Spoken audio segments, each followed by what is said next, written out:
Gauri Suryavanshi, S मराठीमध्ये आपलं स्वागत. वळूया आजच्या बातमीकडे.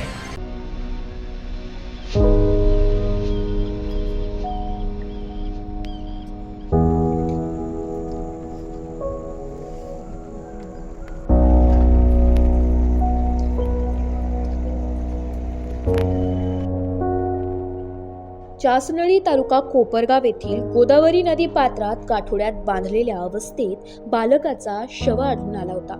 धक्कादायक आणि माणुसकीला काळीमा फासणाऱ्या या घटनेने परिसरात एकच खळबळ उडाली आहे. या गंभीर घटनेच्या तपासाचे मोठे आव्हान कोपरगाव तालुका पोलिसांसमोर होते.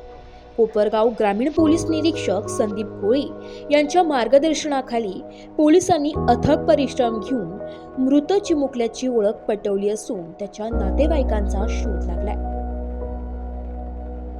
कार्तिक ज्ञानेश्वर बदादे व वर्ष 4 असे मृत चिमुकल्याचं नाव असून तो साकोरे मीठ, तालुका निफाड, जिल्हा नाशिक येथील रहिवासी असल्याचं तपासात समोर आलंय.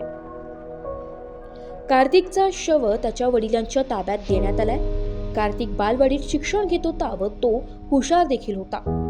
कार्तिक गेल्या 2 महिन्यांपासून त्याच्या आईसोबत राहत असल्याची माहिती त्याच्या वडिलांनी दिली आहे.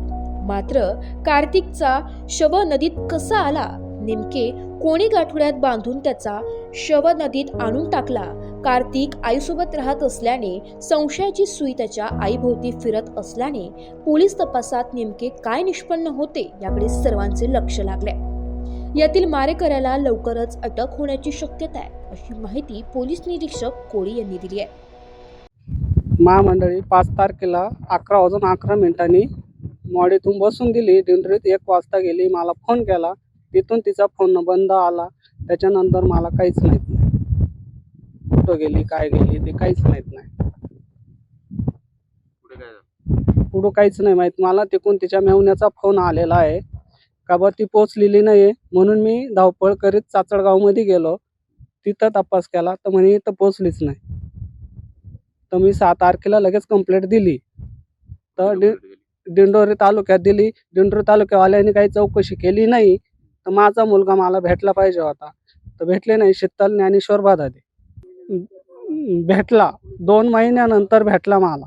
तसा दिवाळीला गेला, लक्ष्मीपूजन झाल्यानंतर तसा तिकडे गेला, तसा मला पाहायला भेटला नाही. तर मूर्तीवच आणला मी त्याच्या घरी. तर मला काहीच आयडिया नाही त्याच्यातली. Bureau report, S Marathi news, Shirwade, Wakad. अशाच नवीन ताज्या घडामोडी जाणून घेण्यासाठी आमच्या एस मराठी न्यूज चॅनलला लाईक करा, शेअर करा, सबस्क्राईब करा आणि बेल आयकॉनला क्लिक करायला विसरू नका.